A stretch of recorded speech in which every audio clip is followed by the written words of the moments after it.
Google data centre ఏర్పాటు కానుంది. అయితే రైతులకు సరైన నష్టపరిహారం చెల్లించిన తర్వాతే పనులు ప్రారంభించాలంటూ కూడా విశాఖలోని జీవీఎంసీ గాంధీ విగ్రహం వద్ద సిపిఎం పార్టీ ఆధ్వర్యంలో నిరసన చేపట్టారు. రైతులను పరామర్శించేందుకు వెళ్లినటువంటి తమ నాయకులను పోలీసులు అరెస్ట్ చేయడం సరికాదని మాజీ కార్పొరేటర్ డాక్టర్ గంగారావు ఆగ్రహం వ్యక్తం చేశారు. రైతులకు న్యాయం జరిగే వరకు కూడా పోరాటం చేస్తామంటూ స్పష్టం చేశారు. ఇక దీనిపై మరింత సమాచారం మా కరెస్పాండెంట్ నరసింహ ఇప్పుడు అందిస్తారు.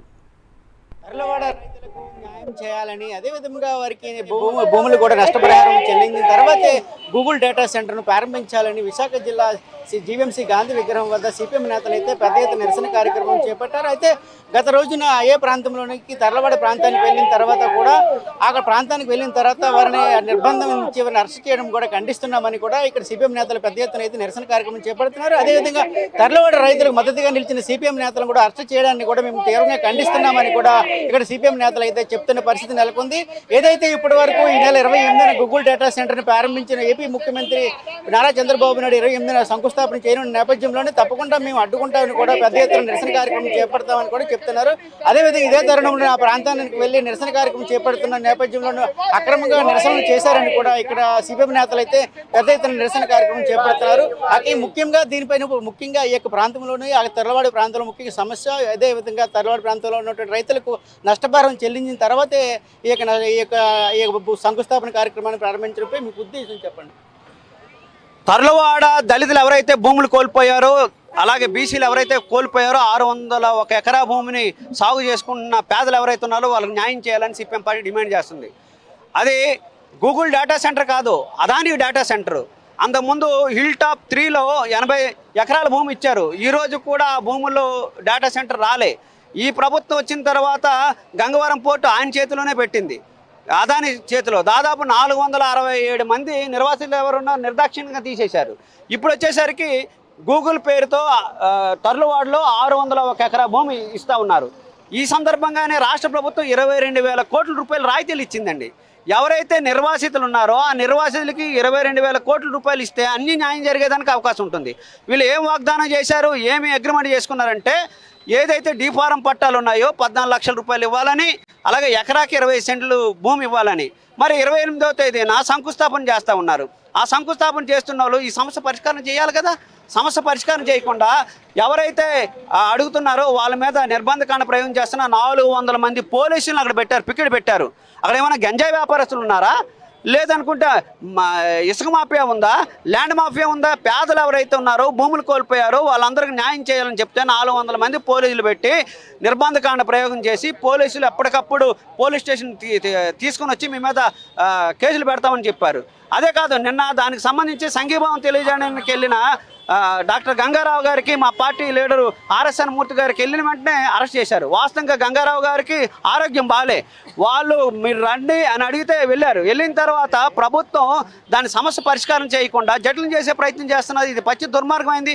ఒకవైపున ప్రతిపక్షంగా ఉన్నప్పుడు ప్రజాస్వామ్యం కూని అయిపోయింది, నిర్బంధకాండ ప్రయోగం చేస్తున్నారు, ల్యాండ్ మాఫియా జరుగుతూ ఉంది, ల్యాండ్ పూలింగ్ జరుగుతూ ఉంది, నిర్వాసితులు ఎవరైతే ఉన్నారో న్యాయం చేయలేదని చెప్తున్నారు. మరి గూగుల్ కంపెనీకి సంబంధించి 601 ఎకరా భూములు కోల్పోయిన వాళ్ళకి 2013 భూసేకరణ చట్టం ప్రకారం ఎందుకు అమలు చేయట్లేదు అనేది మేము అడగదలుచుకున్నాం. కాబట్టి చట్టాన్ని అమలు చేసే మనుషులుగా ఉంటారా, చట్టాన్ని ఉల్లంఘించే మనుషులుగా ఉన్నారనేది మరి చెప్పాల్సి ఉంది. కాబట్టి ఇప్పటికైనా 28వ తేదీ ఏదైతే శంకుస్థాపన అనుకుంటున్నారో 27వ తేదీ లోపల వాళ్ళ సమస్యలు పరిష్కారం చేయాలి, చెక్కులు ఇవ్వాలి. లేదైతే మాత్రం 28వ తేదీన ఏదైతే శంకుస్థాపన చేస్తున్నా ఖచ్చితంగా మేము అడ్డుకుంటాం. ఎవరొచ్చి దాన్ని ఆపుతారో చూస్తామని మాత్రం ఈ సందర్భంగా తెలియజేస్తా ఉన్నాం. చూసిన ప్రధానంగా భూ సమీకరణలోనే కూడా ఆ ప్రాంతంలో రైతులను దౌర్జన్యంగా భూములు లాక్కొని ఇక గూగుల్ డేటా సెంటర్ అయితే ప్రారంభోత్సవం చేస్తున్న క్రమంలో స్థానికులు కూడా ఆరోపిస్తున్నారు. దీనిపై మీరు అంటారు? దీనిపై గూగుల్ బాధితులు సుమారు 520 మంది రైతులు దశాబ్దాల నుంచి ఆ కొండను బాగు చేసుకొని వాళ్ళ జీవనోత్పత్తి సాగించుకున్నటువంటి పరిస్థితిలో ఈ గూగుల్ సెంటర్ అక్కడ వచ్చింది. అయితే ప్రజలు గూగుల్ సెంటర్ను వ్యతిరేకించట్లేదు, కాకపోతే మా జీవనోత్పత్తి పరిస్థితి ఏంటని అడుగుతున్నారు. అడుగుతున్నటువంటి ప్రజల్ని ప్రభుత్వం భయభ్రాంతులకు గురి చేస్తుంది. ఈరోజు ఎంత పరిస్థితి ఉందంటే గ్రామంలో అడుగు పెడితే ప్రజలు ఎక్కడికి వెళ్ళాలా గుండెలు ఆందోళనతో ఉన్నారు. ఎందుకంటే వాళ్ళని పోలీసులు ఒక కుటుంబానికి 2 తప్పున పోలీసుల్ని మోహరించి ఆ గ్రామంలో మొత్తం పోలీస్ ఫిట్టింగ్ ఏర్పాటు చేయవలసినటువంటి పరిస్థితి ఏంటి అని చంద్రబాబు నాయుడు గారిని మేము నిలదీస్తున్నాం. మీకు రైతుల పక్షాల నీతి నిజాయితీ ఉంటే వాళ్ళకి ఇవ్వాల్సినటువంటి సెటిల్మెంట్ చేసి వాళ్ళకి ఇవ్వాల్సినటువంటి ఏదైతే సెటిల్మెంట్ ఉందో 520 మంది రైతులకి సెటిల్మెంట్ చేసిన తర్వాత మీరు శంకుస్థాపన చేయాలి, కానీ సెటిల్మెంట్ చేయకముందే మీరు శంకుస్థాపన చేస్తే మాత్రం చూస్తూ ఊరుకునే లేదు. అక్కడ ఉన్నటువంటి ప్రజలు కూడా పోరాటానికి సిద్ధంగా ఉన్నారు. కాబట్టి 28వ తారీఖు లోపు మీ ఏదైతే 520 మంది రైతులు ఉన్నారో ఆ రైతులందరికీ సెటిల్మెంట్ చేయాలని సిపిఎం పార్టీ డిమాండ్ అవుతుంది. అలాగే ప్రజల పక్షాన రైతుల పక్షాన నిలబడి 28వ తారీఖు లోపు సెటిల్ చేయకపోతే చెలో తర్లువాడ కార్యక్రమాన్ని నిర్వహిస్తామని హెచ్చరిస్తున్నాం. వారికి న్యాయం చేయకుండా ఉంటే ప్రధానంగా అది 28వ తారీఖున ఈ నెల 28 రాష్ట్ర ముఖ్యమంత్రి నారా చంద్రబాబు నాయుడు అయితే శంకుస్థాపన చేయనున్న నేపథ్యంలో తప్పకుండా అడ్డుకుంటామని, అయితే ఏదైతే అనాధికారికంగా ఈ రకమైన అరెస్టులు కూడా సరైన పద్ధతి కాదని కూడా ఇక్కడ సిపిఎం నేతలు అయితే పెద్ద ఎత్తున నిరసన కార్యక్రమం చేపడుతున్న పరిస్థితి నెలకొంది. ఏదేమైనా కూడా 520 మంది రైతులు కూడా నష్టపరిహారం సుమారుగా కొంతమంది రైతులకు ఇప్పటికీ కూడా నష్టపరిహారం చెల్లించలేదని కూడా ఇప్పుడు సిపిఎం నేతలు అయితే పెద్ద ఎత్తున నిరసన కార్యక్రమం అయితే చేపడుతున్న పరిస్థితి అయితే నెలకొంది. ఏదేమైనా కూడా ఈ నెల 28న తప్పకుండా కూడా ఈ నిరసన కార్యక్రమంలో భాగంగా అయితే రైతులకు ఏ విధమైన నష్టపరిహారం చెల్లించకపోతే తప్పకుండా మేము ఆందోళన చేపట్టి ఈ యొక్క శంకుస్థాపన కార్యక్రమాన్ని అడ్డుకుంటామనే చెప్తున్న పరిస్థితి నెలకొంది.